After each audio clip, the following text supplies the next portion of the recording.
ओम शांति। आज हम सोचते हैं कि लोग हमारे भोलेपन का जब फ़ायदा उठा लेते हैं तो उसका सामना कैसे करें, क्योंकि बहुत सारे लोग इतने भोले होते हैं कि उन्हें यही पता नहीं है कि दुनिया मेरे साथ चालाकी करके चली गई, लोग मेरे साथ चालाकी करके चले गए। वो बहुत प्यार से सभी के साथ रहते हैं, बहुत मिलनसार भी होते हैं, लेकिन दुनिया कब उसका चालाकी से उसका फ़ायदा उठा लेती है उन्हें नहीं पता चलता। क्योंकि भोलापन एक नेचर बहुत अच्छी है। कई बार हम सोचते हैं कि ये व्यक्ति बहुत भोला है, इसे अच्छे बुरे की भी पहचान नहीं है, लेकिन आप सोचिए कि भोले व्यक्ति को हमेशा हर चीज़ की पहचान होती है, लेकिन वो जीवन में इतनी ठोकरें खा चुका है, इतनी परिस्थितियाँ स्टार्टिंग में झेल चुका है, जो उसने जीवन से अपने आप को हारा हुआ महसूस किया है कि मैं हार गया हूँ। वो भोला नहीं है, समझता सब कुछ है। अब देखिए, जैसे कोई व्यक्ति बार बार आपको कुछ गलत बोल रहा है, बार बार आपकी बहुत सारी अच्छाई का फ़ायदा उठा रहा है, आपके भोलेपन का फ़ायदा उठा रहा है, तो वहाँ पर आपको मायूस होने की ज़रूरत नहीं है। आज आप शिव जी को क्या कहते हैं? भोला भंडारी, भोलेनाथ, है ना। तो भोलेनाथ क्यों बोला? क्योंकि वो भोला है। उसने भोला उसको टाइटल क्यों दिया गया? जैसे हम कई बार कहते हैं बम बम भोला, भोलेनाथ, तो उसको भोले का टाइटल इसीलिए दिया कि उसने हम बच्चों की हर बुराई को संभाल लिया।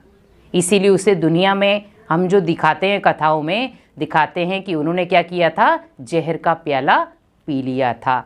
तो वो जहर का प्याला क्या है? हमारे अंदर जितने भी हिसाब किताब हैं, या कई बार हम कोई भी प्रकार के पाप कर्म कहते हैं, या मान लो हमारे विकार हैं, भगवान कहते वो मुझे दे दो, अपने पाप कर्म को मुझे सौंप दो। जैसे हम दुनिया में कहते हैं मैं नीच हूँ, मैं पापी हूँ, मैं कपटी हूँ। अगर कोई व्यक्ति वही आपको उल्टा कह दे कि आप पापी हो, नीच हो, तो हम बुरा मान जाते हैं। आप सोचिए कि लोग आपके अगर भोलेपन का फ़ायदा भी उठा रहे हैं, तो आप सोचिए वो क्या कर लेंगे? ज़्यादा से ज़्यादा नुकसान तो हमारा कर नहीं पाएंगे। एक भोला व्यक्ति ज़रूर ये है कि वो दुनियादारी की चीज़ों को नहीं समझ पाता कि दुनिया में चालाकी कैसे करनी है। कई बार हम कहते हैं दुनिया भोलों की नहीं है, दुनिया चालाक वालों की है। आप ये सोचो कि अगर हमें भगवान का दिल जीतना होगा तो हम चालाकी से जीतेंगे या भोलेपन से जीतेंगे? भगवान का दिल हमेशा भोलेपन वाले जीत पाते हैं, चालाकी वाले नहीं। कहते ना, एक होता दिल से चलने वाला, एक होता दिमाग से चलने वाला। जो भोला व्यक्ति होगा वो हमेशा दिल से चलेगा, और जो चालाक व्यक्ति होगा वो ही हमेशा दिमाग से चलेगा। इसीलिए भगवान को हम कहते हैं दिल वाला, क्योंकि भगवान को जब हम दिल में बसाते हैं तो वो अपना बन जाता है। हम कभी ये नहीं कहते भगवान को दिमाग में बसा लेंगे, हम कभी नहीं कहते हैं। हमेशा जब हम नेगेटिविटी से घिरे होते हैं तो क्या कहते हैं? अपने दिमाग को शांत करो। कभी ये बोला अपने दिल को शांत करो? नहीं, क्योंकि दिल को शांत करने की ज़रूरत है ही नहीं, दिमाग को शांत करने की ज़रूरत है। दिमाग को शांति की ज़रूरत है, दिल को नहीं। अब ये सोचिए, भोला व्यक्ति दिल से कार्य करता है, भोला व्यक्ति दिल से सबकी सेवा करता है, भोला व्यक्ति दिल से सबकी दुआएं लेता है, तो सोचिए कि उसके पास तो स्टॉक ऑलरेडी जमा है। उसने तो खुद को इतना भरपूर बना लिया है कि उसका दिमाग उन चीज़ों में चालाकी में जा ही नहीं रहा। अब दिमाग किसका चालाकी में जाएगा? जो बहुत सारी दुनिया की चकाचौंध को देख करके मजे ले रहा हो। आज आप देखिए, एक नॉर्मली आप बच्चे को भी देख लेंगे तो वो भी अपनी चालाकी करना सीख जाता है।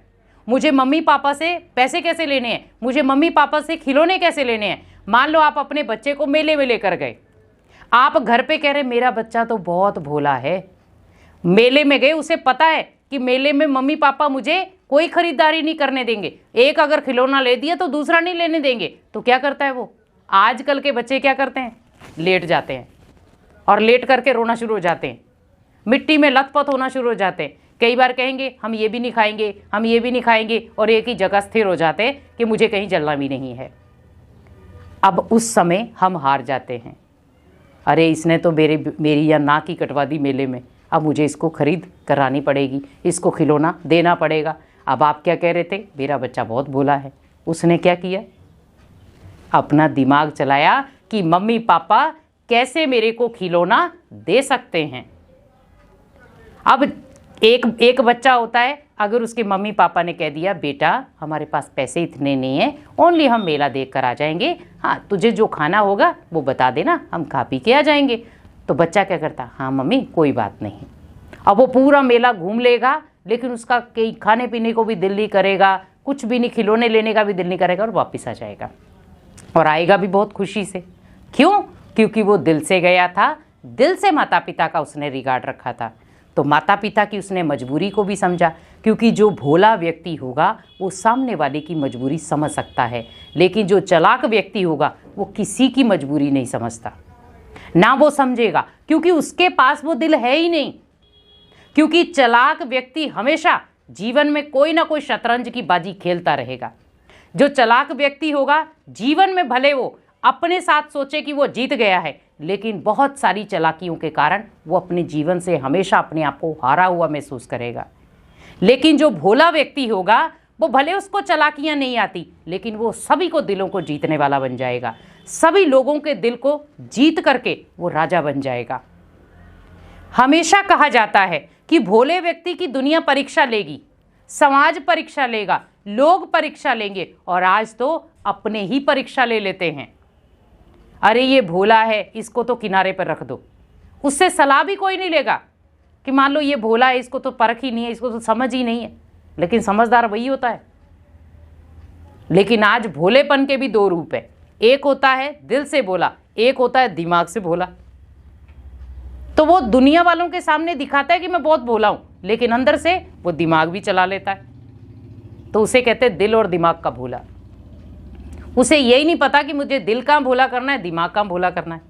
लेकिन अगर भोलापन रखता है तो एक ही चीज में हो, दिल से भोले। हमें किसी को नहीं देखना है कौन क्या मेरे लिए कर रहा है। अगर कोई कर भी रहा है तो पाप कर्म अपने ही तो जमा कर रहा है। अब वो भोला व्यक्ति, जैसे मान लो सपोज उसको गाली भी देके चले जाओगे, उसको कोई फर्क नहीं पड़ेगा। और फिर हम क्या कहते हैं, अरे देखो उसको गाली भी दी किसी ने और उसको कोई फर्क ही नहीं पड़ा। फर्क क्यों नहीं पड़ा उसे? क्योंकि उसने वही उसको क्षमा कर दिया, कोई बात नहीं। क्योंकि मैं गाली दूंगा लड़ाई बढ़ेगी। अब उसने गाली दी, मैंने गाली का जवाब नहीं दिया, तो लड़ाई वहीं शांत हो गई। अब जो चतुर होगा वो क्या करेगा, जो चालाक होगा, जो दिमाग से चलने वाला, उधर से गाली मिली इधर से भी गाली निकालू, मैं क्यों उसके आगे झुकूंगा, मैं क्यों उसके आगे नतमस्तक होऊंगा। तो क्या करता है वो, यहां से फट क्वेश्चन का आंसर दे देगा। तो दोनों के पाप जमा हो गए। अब ये बताए भोला व्यक्ति सक्सेसफुल बनेगा या चालाक व्यक्ति सक्सेसफुल बनेगा? हमेशा भोला बनेगा। और आप देखें जो भोला व्यक्ति होगा उसका माइंड बहुत शार्प होता है, क्योंकि उसके माइंड में और कुछ खेल चल ही नहीं रहे। लेकिन जो चालाक व्यक्ति होगा उसके माइंड में बहुत सारे खेल चलते रहेंगे। वो सोचता रहेगा किसको कैसे आईना दिखाना है, कैसे मान लो इसने मेरी बेइज्जती की थी, मुझे इसका कैसे रिटर्न देना है, अच्छा उसने मेरा अपमान किया था, मुझे इसका रिटर्न कैसे देना है। लेकिन भोले व्यक्ति के अंदर इन चीज़ों का सामना करने की जरूरत होगी नहीं, कि वो सोचेगा ठीक है कोई बात नहीं, इसने कर दिया, मेरे को क्या फर्क पड़ा, मैंने एक कान से सुना दूसरे से बाहर निकाल दिया। क्योंकि जीवन में आप सोचे कि आपको ऐसा बनना पड़ेगा। अगर आप भोले हैं, अगर आपकी दुनिया फायदा उठा रही है, तो आप सोचिए आपके भोलेपन का फायदा अगर दुनिया उठा रही है तो आप अपने आप को स्ट्रांग बना ले कि मुझे दुनिया वाले भले फायदा उठा लें, कोई भी मेरा फायदा उठा ले, लेकिन आप सोचिए उसका रिटर्न का जवाब स्वयं भगवान देगा, क्योंकि भगवान को भी भोलानाथ कहा जाता है। तो जब भगवान को भी भोलानाथ कहा गया तो दुनिया तो उसको भी नहीं छोड़ा, तो मेरे को कैसे छोड़ेगी? जब दुनिया ने भगवान को उल्टा पुल्टा बोलने में नहीं छोड़ा, तो मैं तो इंसान हूं, मैं तो गलतियों का पुतला हूं। भगवान तो कभी गलती कर ही नहीं सकता, मैं तो फिर भी गलतियां कर रहा हूं। इसीलिए भगवान कहते हैं हमेशा अपने जीवन को श्रेष्ठ बनाने के लिए हमेशा अपनी अच्छाई का रास्ता अपनाते रहें, बुराई को कभी भी अपने हाथ में ना लें। तो इसीलिए अपने भोलेपन को अपनी शक्ति बना दे और दिल से हमेशा भगवान का दिल जीतते रहे। दिमाग से भगवान का दिल कभी भी नहीं जीत सकते, इसीलिए दिल से जीते और भगवान का बन जाए। ओम शांति।